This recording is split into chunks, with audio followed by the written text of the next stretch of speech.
Hey guys, welcome to Devbhoomi career point. तो कैसे हैं आप लोग। तो देखिए दोस्तों, कंप्यूटर के महत्वपूर्ण एमसीक्यूज की जो टेस्ट सीरीज चली थी उसका पार्ट 24 है और इसमें भी आपको मिलेंगे कंप्यूटर से रिलेटेड महत्वपूर्ण एमसीक्यूज। देखिए, जो आपके आगामी परीक्षाएं हैं, कनिष्ठ सहायक 746 पोस्ट या उसके साथ ग्रेजुएट लेवल का जो आपका एग्जाम होगा वीडियो वीपीडीओ, वहाँ पर आपका जो 40 नंबर की जीएस रीजनिंग है ना, उस 40 में आपका रीजनिंग और कुछ कंप्यूटर के क्वेश्चन भी पूछ ले जाते हैं। 5 या 6 प्रश्न आपके रीजनिंग के होते हैं, 7 तक इसकी सीमा चली जाती है और कभी कभी हम देखते हैं 2 या 3 प्रश्न हमको कंप्यूटर के भी देखने को मिलते हैं। इसलिए कंप्यूटर वाली ये टेस्ट सीरीज बहुत ज़्यादा महत्वपूर्ण है। इसके साथ साथ जो लोग ट्रिपल सी एग्ज़ाम की तैयारी कर रहे हैं उनके लिए भी एक महत्वपूर्ण ये टेस्ट सीरीज है। और साथ ही अगर आप सेंट्रल गवर्नमेंट के किसी ऐसे एग्ज़ाम की तैयारी कर रहे हैं जहाँ पे कंप्यूटर रिलेटेड क्वेश्चन पूछे जाते हैं तो उसके लिए भी महत्वपूर्ण है।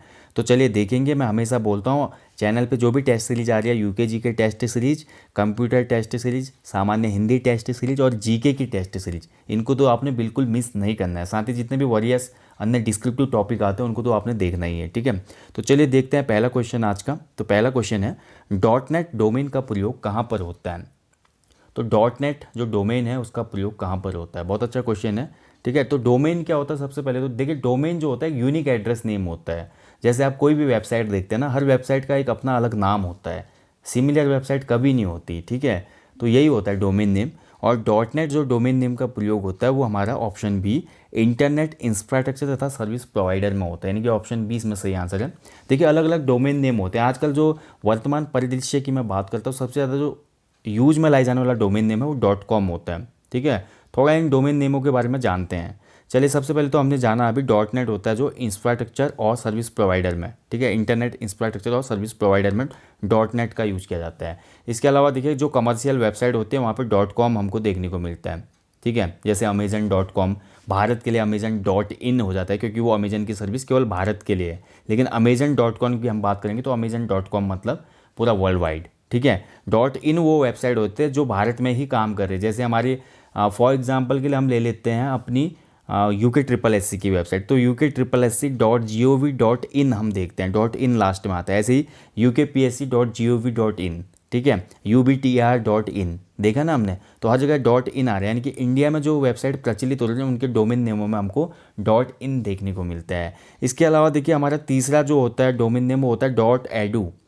EDU, ठीक है। तो जो भी हमारे एजुकेशनल वेबसाइट होंगे या एजुकेशनल इंस्टीट्यूट होंगे उनकी वेबसाइट होगी तो .edu उनमें देखने को मिलेगा। और वहीं देखिए, हमारा कोई इंटरनेशनल ऑर्गेनाइजेशन होगा तो वहाँ पर उनकी वेबसाइट में हमेशा हमें को XYZ.org देखने को मिलेगा, यानी कि ऑर्गेनाइजेशन, ठीक है। .com नहीं होगा, .in नहीं होगा, .edu नहीं होगा, .net नहीं होगा।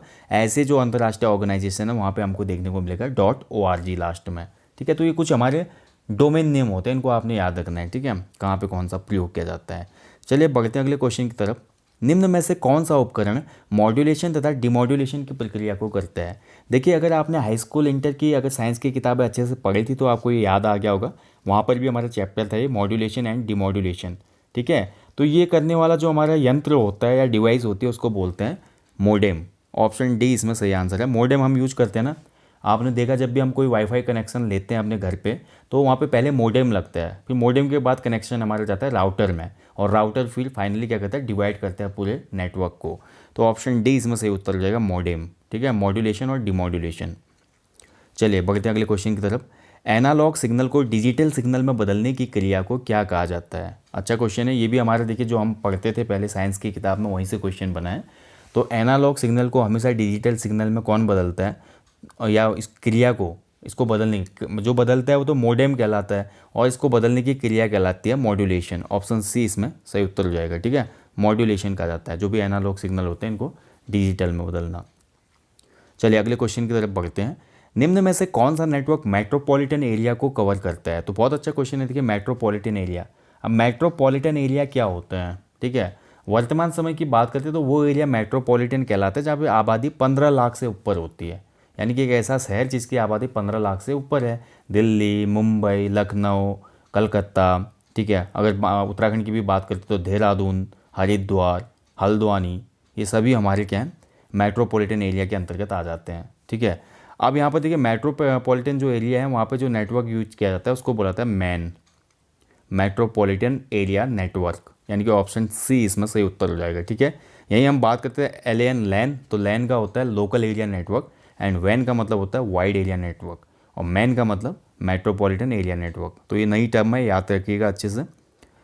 अगला देखिए, कंप्यूटर नेटवर्क में कौन सा संसाधन सामान्यतः शेयर किया जाता है। बहुत अच्छा क्वेश्चन है। तो यहाँ पर देखिए कौन सा शेयर करने वाला संसाधन है दिए गए विकल्पों में, विकल्पों के आधार पे। हाँ, यहाँ पे जो ऑप्शन दिए गए इनके आधार पे कौन सा ऑप्शन ऐसा है जिसको हम शेयर कर सकते हैं कंप्यूटर नेटवर्क में।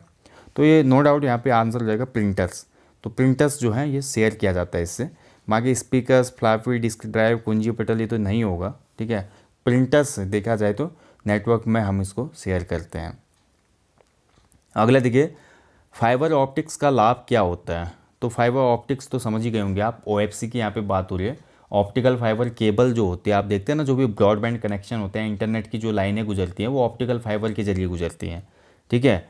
अब ऑप्टिकल फाइबर का सबसे अच्छा लाभ ये होता है कि वहाँ पर किसी भी प्रकार का इंटरफेयर नहीं होता, यानी कि नेटवर्क की जो स्ट्रेंथ रहती है वो बहुत अच्छी रहती है। तो ऑप्शन सी इसमें सही उत्तर हो जाएगा, कोई भी हस्तक्षेप न होना। इसीलिए फाइबर ऑप्टिक्स का ये मेन लाभ माना जाता है, मुख्य लाभ, ठीक है, मुख्य बेनिफिट है, कोई भी हस्तक्षेप नहीं होना। ऑप्टिकल फाइबर एक बहुत अच्छी युक्ति है जिसके द्वारा इंटरनेट बड़ी सुगमता से चलाया जा सकता है।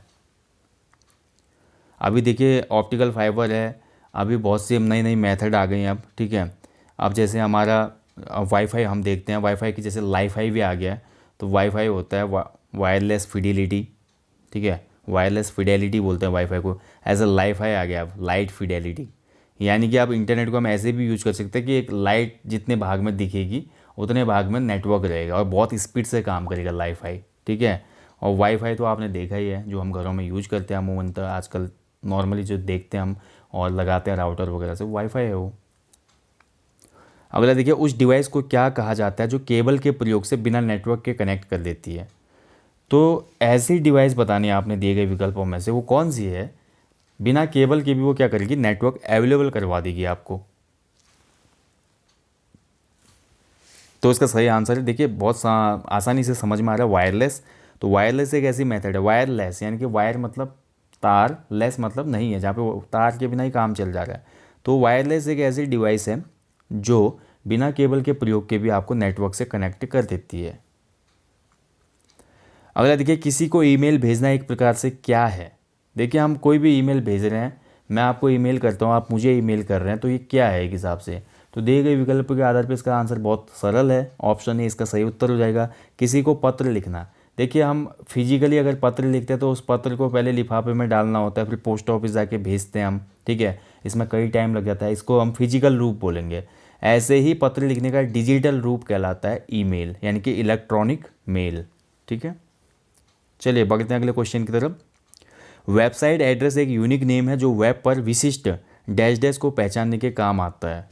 आपको पता है वेबसाइट एड्रेस जो होता है एक यूनिक नेम होता है, हर किसी की अलग अलग वेबसाइट होती है, हर वेबसाइट का जो डोमेन नेम होता है यूनिक नेम होता है, और किसी का भी यूनिक नेम उसकी संबंधित वेबसाइट को पहचानने के काम आता है, ठीक है। यानी कि ऑप्शन सी इसका सही उत्तर हो जाएगा, वेबसाइट, ठीक है। वेबसाइट को पहचानने के लिए, क्योंकि वेबसाइट मैं क्रिएट कर रहा हूँ तो उसके लिए मेरे को अपना एक यूनिक डोमेन नेम लेना होगा, ठीक है। तो ऑप्शन सी इसका सही उत्तर है। बढ़ते अगले क्वेश्चन की तरफ। किसी भी शैक्षणिक संस्थान को सामान्य रूप से दर्शाने के लिए निम्न में से कौन सा डोमेन नेम प्रयुक्त होता है।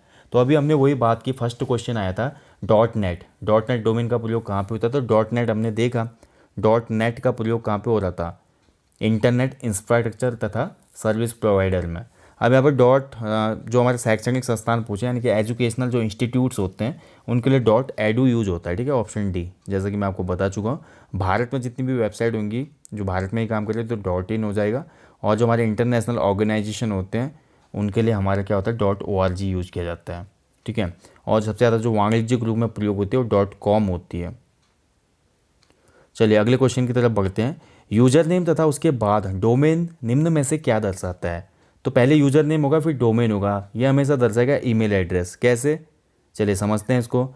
तो ऑप्शन डी इसका सही उत्तर है। जैसे आपकी कोई ईमेल आईडी है, ठीक है, जैसे हमारी ईमेल आईडी देखिए devbhumifoundation@gmail.com है ना, ये हमारी ईमेल आईडी है। या राम नाम का कोई लड़का है तो राम की ईमेल आईडी है ram123@gmail.com। तो ram@123 जो है वो उसका यूज़र नेम है, और डॉट कॉम जो है वो डोमेन नेम यूज कर रहा है, यानी कि यूज़र नेम और उसके बाद डोमेन होगा तो वो क्या होगी, ईमेल आईडी होगी, ठीक है। ऐसे कोई भी आप ईमेल आईडी देख लीजिए, अपनी ईमेल आईडी देख लीजिए, वहाँ पे पहले आपका यूज़र नेम होगा, फिर @gmail, फिर उसके बाद आगे डोमेन होगा, डॉट कॉम है, डॉट इन है, ज़्यादातर वेब जितने भी हमारे ईमेल्स होते हैं वो डॉट कॉम ही होते हैं, ठीक है। जो नॉर्मली इंडिविजुअल ईमेल आईडी होती हैं डॉट कॉम से ही होती हूँ। चलिए, ये क्वेश्चन तो बहुत हार्ड क्वेश्चन मैं बोलूँगा। उस नेटवर्क टोपोलॉजी का नाम क्या है जिसमें प्रत्येक संभावित नोड में द्विदिशीय कड़ियाँ होती हैं, ठीक है। द्विदिशीय कड़ियाँ होती हैं, यानी कि बहुत कठिन है क्वेश्चन, इसको आपने सीधे रट देना है। तो ऐसी नेटवर्क टोपोलॉजी को कहा जाता है मैस, ठीक है। कंप्यूटर शब्दावली जब आप पढ़ेंगे, कंप्यूटर का गहन से अध्ययन करेंगे, तब ये चीज़ें समझ में आएंगी आपको, ठीक है। संभावित नोड में द्विदिशीय कड़ियाँ होते हैं, वो मैस कहलाता है। मैस नाम से पता चलता है मैस हो रहा है, ठीक है। तो आपको ऐसे याद रखना होगा। अगला क्वेश्चन देखिए, लैन किसका लघु रूप है? तो लैन अभी हमने बात कर ली ऊपर, मैन की बात की हमने, मेट्रोपॉलिटन एरिया नेटवर्क। वैसे लैन का मतलब होता है लोकल एरिया नेटवर्क, और वैन का मतलब होता है वाइड एरिया नेटवर्क। ये तीनों टर्म आप अच्छे से याद रख लें, ठीक है। तीनों टर्म आपने अच्छे से याद रखना है। पहला हमने क्या बोला इसमें, metropolitan area network MAN, local area network LAN, and wide area network वैन, ठीक है। चलिए, तो यहाँ पे ख़त्म होता है आज कंप्यूटर टेस्ट सीरीज पार्ट 24।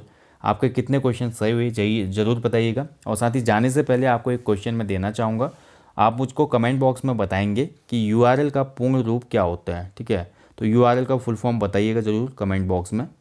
मिलेंगे आपको जल्दी नेक्स्ट टॉपिक में, तब तक आप लोग अच्छे से अपनी स्टडी करें, अपना ध्यान रखें। जय हिंद, जय उत्तराखंड।